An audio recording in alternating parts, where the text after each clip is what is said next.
The Israel-Iran conflict has taken a dramatic turn with military strikes, diplomatic fallout, and rising fears of a wider regional war. As the world watches closely, understanding the deeper political and historical roots of this crisis is more important than ever. To help us understand the deeper roots of this conflict and where it may be heading, I'm joined now by Dr. Olsi Yazizi, Assistant Professor at the Department of History, International Islamic University, Malaysia. Dr. Olsi, thank you for joining us. Now, let's start with the big picture. How did we get to this point, and what are the key historical tensions that have shaped the current Israel-Iran confrontation? The current confrontation between Iran and Israel will start in 1979, when we will have the Islamic Revolution in Iran, and Ayatollah Khomeini is going to topple Shah Mohammad Reza Pahlavi, who was an Iranian agent. And when in 1979 Israel is going to have peace treaty with Egypt, Iran is going to take the stand for resisting and supporting the Palestinian War of Liberation. And since 1979, the then father of Benjamin Netanyahu, Ben-Zion Meliovsky, singled out Iran as a dangerous country with which Israel had to fight and deal with. And then after the collapse of Soviet Union in 1991, in 1995, Benjamin Netanyahu is going to write a book called Fighting Terrorism. And in this book, Netanyahu will state that in order for Israel to prevail over the Arabs and Islam and to totally control Palestine, it was needed for Israel and the Americans to topple those Islamic governments which were supporting Palestine. And Netanyahu singled out Iraq, Libya, Syria, and Iran. And since 1991, with the help of the Americans, the Zionists, they have succeeded on toppling all those Islamic or Arab nationalist governments which were supporting Palestine. And the Americans, in collaboration with Israelis, they invaded and destroyed Iraq, Libya, Yemen, Sudan, Somalia, Lebanon, and the last one was Syria, whose government was toppled by CIA in December of 2024. And now that all these governments have been removed, and Arab nation states like Iraq, Syria, Libya are no longer united, but the Americans have divided them into different regimes. The last one standing is Iran. And for Netanyahu, the moment has come to attack and destroy Iran before they make sure that they can exterminate the Palestinians and turn the Masjid al-Aqsa into a Jewish temple. Right. Doctor, now many are calling this a turning point. What makes this escalation different from previous flashpoints between Israel and Iran? This is a turning point because until this very moment, Israel did not dare to attack Iran because Iran was very powerful, especially in the year 2003 when the Americans toppled Saddam Hussein. Iran built the so-called axis of resistance. It supported liberation groups in Iraq, in Syria, in Lebanon, and of course in Palestine, and the Houthis of Yemen. But what happened is that after 7 October 2023, when Hamas attacked Israel and Israel responded by committing genocide, Israel has achieved major victories. It has destroyed Hezbollah in Lebanon, toppled the government of Syria, and installed a Zionist-friendly government in Damascus. And now Iran was the last standing Islamic country which was supporting the Palestinians. Now, if President Bush the first launched the first war against Iraq, and Bush the second launched the invasion of Afghanistan and the dismemberment of Iraq, and President Obama started his wars against Libya and Syria, when Trump came to power, the Zionist lobby demanded that he goes against the last remaining independent Islamic country. And President Trump, he tried to convince the Iranians to capitulate peacefully by handing over their nuclear program to the Americans. But the Iranians, they were ready to stop any kind of military nuclear activity, but Iranians, they demanded the right to have their nuclear plants in order to create electricity. But Prime Minister Netanyahu and the Zionist lobby, they didn't accept that. They wanted a total capitulation for Iran.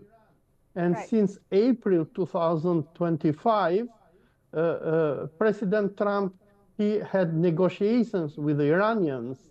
And when these negotiations failed, then Israel decided to start his last aggression against the last remaining Islamic country. Right. Dr. Like you mentioned earlier, Israel has asked the U.S. to join its campaign against Iran, but Washington has declined. What does this say? What does this hesitation say about current U.S.-Israel relations? Well, President Trump, when he was elected, his motto was that we are not going to fight any longer wars in the Middle East. Because as we know, the war against Afghanistan and Iraq costed to U.S. economy trillions of dollars. The U.S. economy and U.S. state is totally bankrupt. There are trillions of dollars in debt. So Donald Trump, he tried to resist this. He didn't want to go to war. But he has no option because Israeli lobby is very powerful. And now that we are discussing here together, President Trump, he left the meeting of the G7 in Canada. He's heading back to the United States. He gave an ultimatum to the people of Tehran to abandon the city. And we might see in the following hours or days, Israel or probably even the United States use a nuclear bomb against Iran. The Zionists, they want to make the Iranian government to capitulate.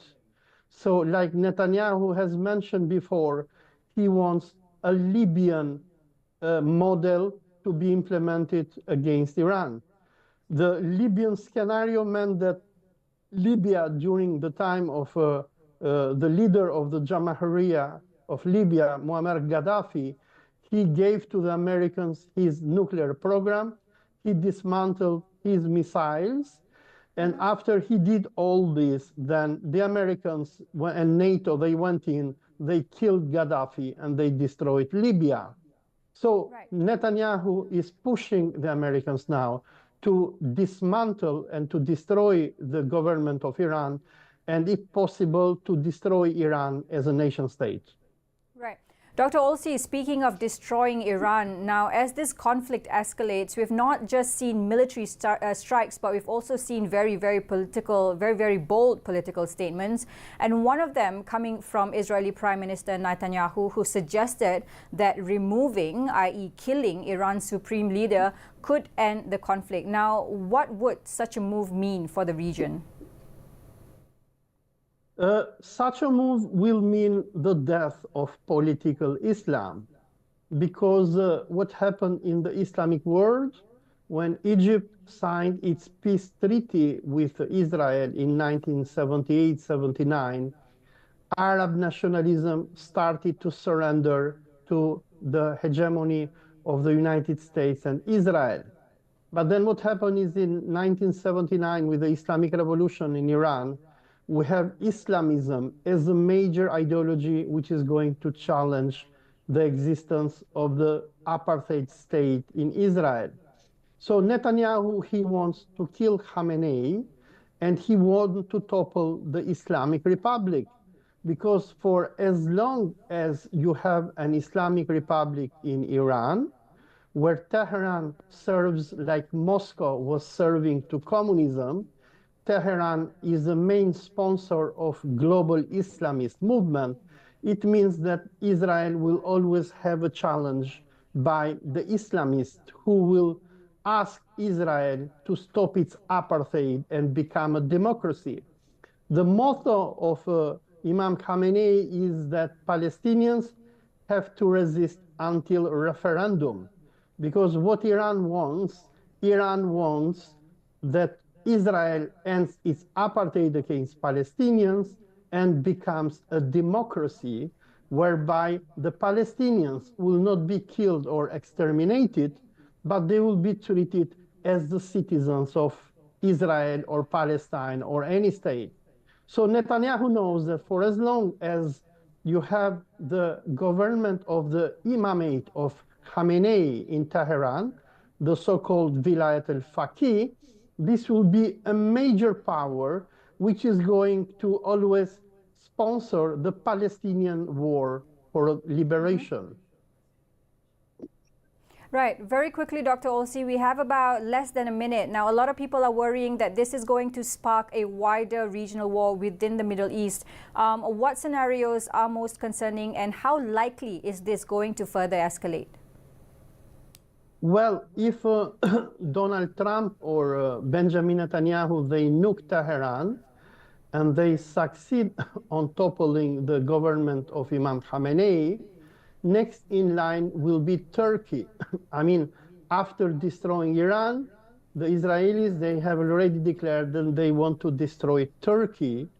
And this thing has worried Turkey, but also other Arab states, Saudi Arabia, Qatar, Egypt, United Arab Emirates. They have all condemned what Israel is doing, even though they don't like the Iranian government.